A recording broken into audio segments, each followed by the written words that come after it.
Hello guys, good morning. तो सुबह की शुरुआत हो गई है और आज हम पियेंगे पानी के बाद जो मैं ये चाय पी रही हूँ तो ग्रीन टी पी रही हूँ जो बाज़ार की है।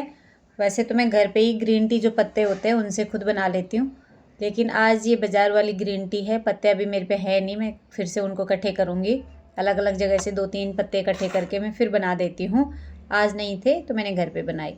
अब इसके बाद हम योग के लिए बैठ जाएंगे। सुबह के काम करने के बाद योग के लिए बैठेंगे तो कौन से योग करेंगे, तो आज हम करेंगे प्राणायाम करूँगी और उनके बेनिफिट्स बताऊँगी। तो सबसे पहले डीप ब्रीदिंग करनी है कुछ सेकंड तक। डीप ब्रीदिंग के बाद सीधा हमने करा थोड़ा सा कपालभाति करेंगे। कपालभाति से हमारे थोड़ा सा क्या होता है, सूर्य नाड़ी एक्टिव हो जाती है जो शरीर में ऊर्जा देगी, और जो हमारे बाकी प्राणायाम हैं उनको करने के लिए भी शरीर एक्टिवेट हो जाएगा। तो हम सबसे पहले तो करते हैं भस्त्रिका प्राणायाम, क्योंकि सिस्टम से होते हैं, तरीके से स्टेप बाय स्टेप प्राणायाम होते हैं। तो शुरुआत जब हम करते हैं तो हम करते हैं थोड़ा जो फास्ट ब्रीदिंग वाले होते हैं, जो शरीर में तेज़ करते हैं, मतलब गर्मी भी होती है शरीर में और शरीर एक्टिवेट हो जाता है कि हाँ शरीर गर्म होगा तो शरीर की कार्य करने की क्षमता भी बढ़ जाएगी। तो भस्त्रिका प्राणायाम कर रही हूँ। भस्त्रिका में हाथों को ऊपर ले जाएंगे, फिर वापस नीचे लाएंगे, साइड में लेके आएंगे। ऐसा नहीं है कि हमने हाथों को आगे पीछे लेके आना है। सांस भरी तो हाथ ऊपर गए, सांस छोड़ी तो हाथ नीचे आए। अब भस्त्रिका प्राणायाम से क्या होता है, भस्त्रिका प्राणायाम से सबसे पहले तो हमारा जो वात पित्त कफ जो त्रिदोष हैं वो हमेशा बैलेंस में रहते हैं। दूसरा क्या है कि कफ से जिन लोगों को कफ रोग होता है ना, तो कफ में बहुत अच्छा राहत मिलती है।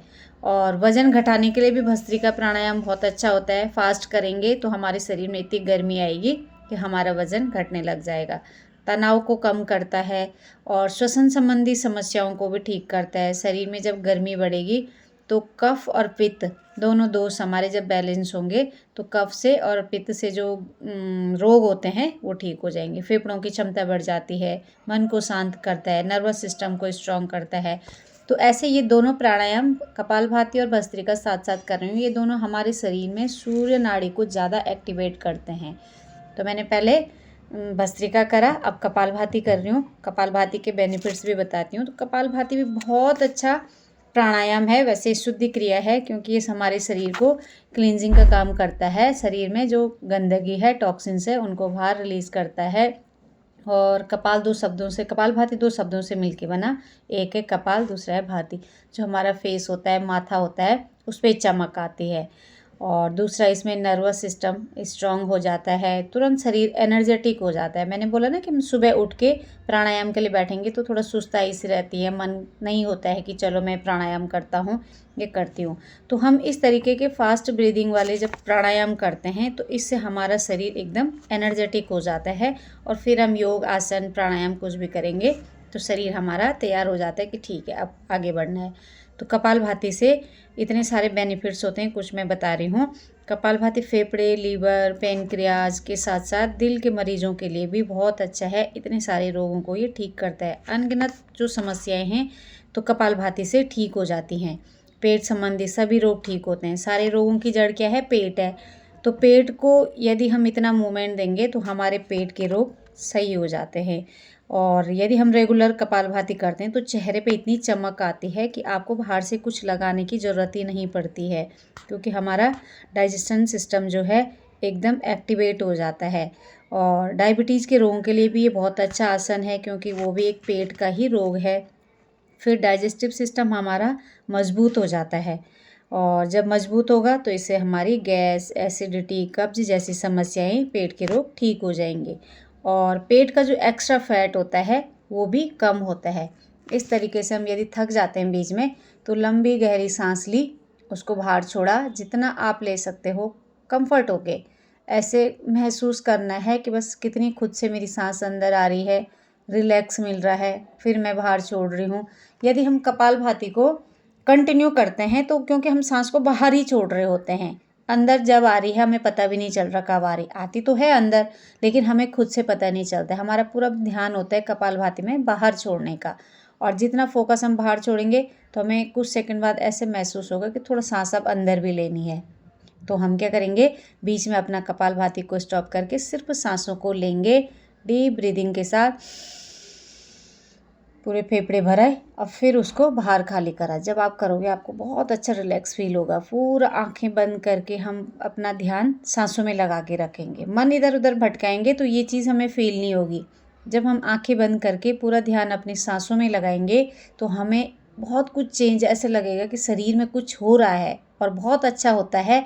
वो हम अपने शरीर के लिए महसूस कर सकते हैं कि मेरा पेट मूवमेंट कर रहा है, मेरे पेट में मेरे इंटरनली ऑर्गन्स हैं, क्या है कि डाइजेस्टिव सिस्टम है, लीवर है, किडनी है और फेफड़े हैं और बड़ी आंत है, छोटी आंत है, पेनक्रियाज है, बहुत सारे ऑर्गन्स हैं जिसमें हलचल पैदा हो रही है। जब उसमें हलचल होगी तो उसकी कार्य क्षमता बढ़ जाएगी, क्योंकि पेट वाले अब कोई भी ऐसे काम नहीं होते हैं कि जो हम वो ऐसे काम करते हैं जो हमारे पेट में इफेक्ट जिसमें आता है, पेट में दबाव पड़ता है।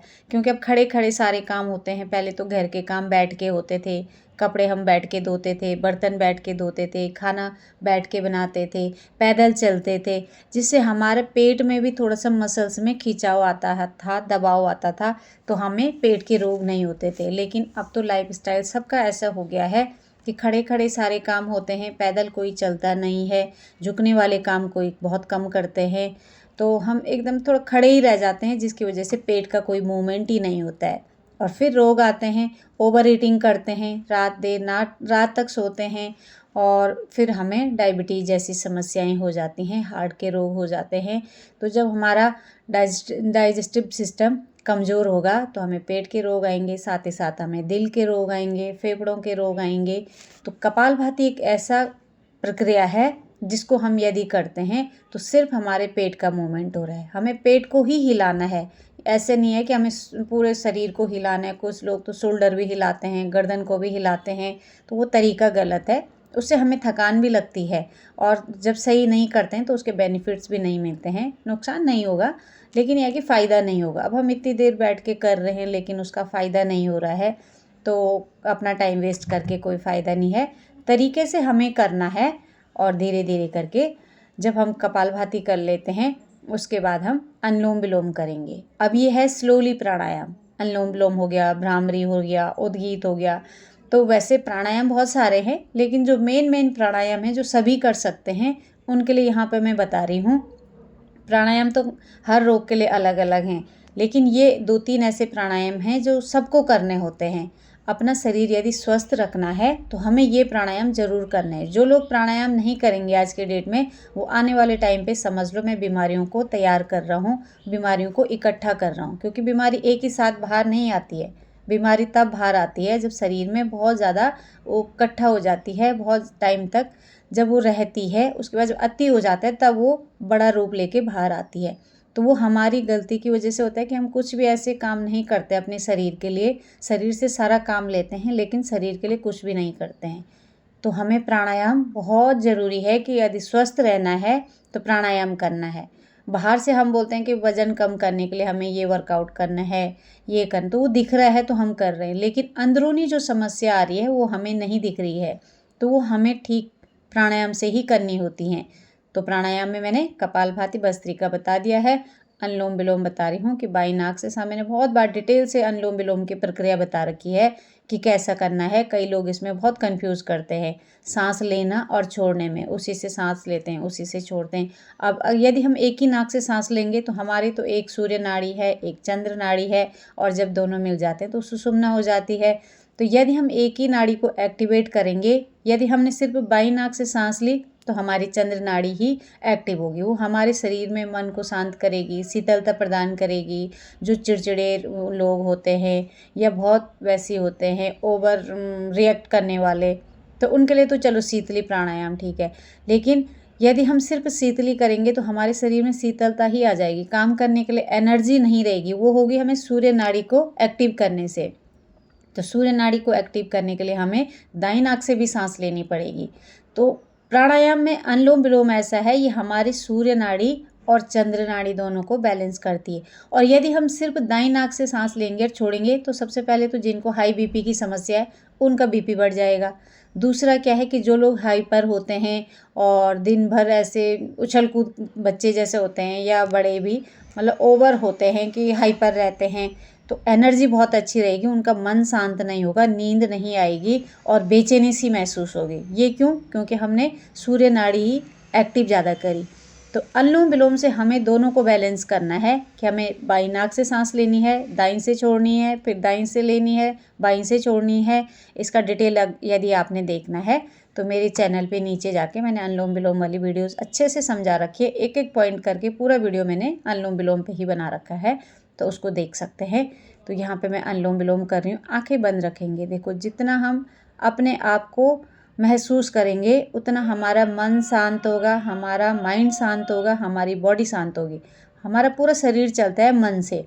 जिसका मन जितना परेशान रहेगा, जितनी ओवर थिंकिंग रहेंगी, उसको उतने ही शरीर में भी रोग आएंगे। अब किसी चीज़ के लिए हम सोच लेते हैं कि बस ये हो रहा है, चाहे मेरे शरीर में दिक्कत नहीं है लेकिन मैं बोलूँ नहीं मुझे ये दिक्कत है, तो हकीकत में क्योंकि मन ने सोच लिया है कि हो रहा है, तो हकीकत में ये होता ही है। लेकिन यदि मन से हम ये सोचते हैं कि नहीं है, ये ठीक हो जाएगा, तो हमारा शरीर पूरा हमारे बॉडी को चलाने का काम कर रहा है।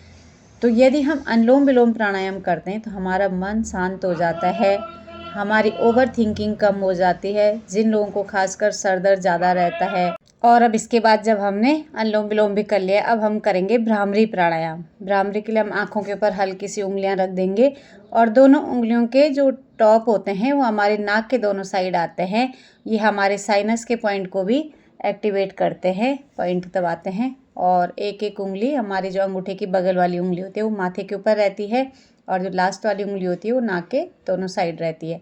इसमें हमें सांस लंबी गहरी अंदर लेनी होती है और जैसे भौंरे की आवाज़ में हमें बाहर छोड़नी होती है। मुंह बंद करना है, नाक से बाहर छोड़नी है और इस तरह जैसे भौंरे गुंजन करते हैं ना,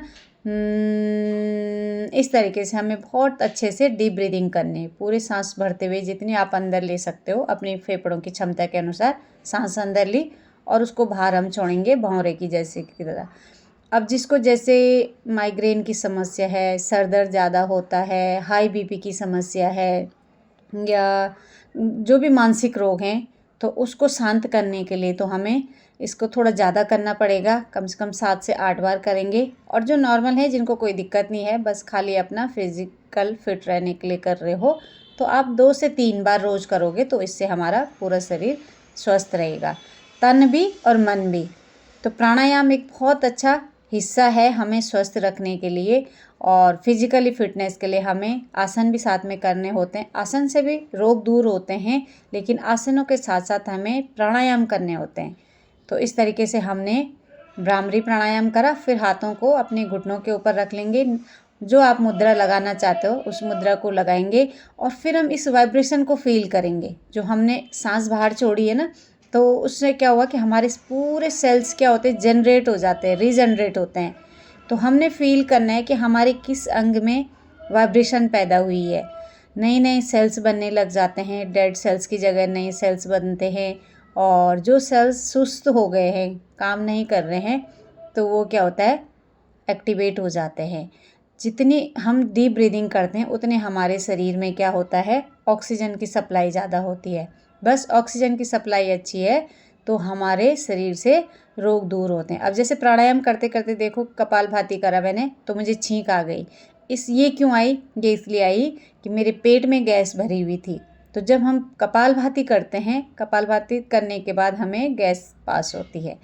तो ये है। अब इसके बाद मेरा मेथी दाने का पानी, जो कुछ ना कुछ डिटॉक्स ड्रिंक में लेती हूँ अपने, उसको करने के बाद, योगासन करने के बाद, तो ये इसके बाद हम अब दिन भर के काम करेंगे।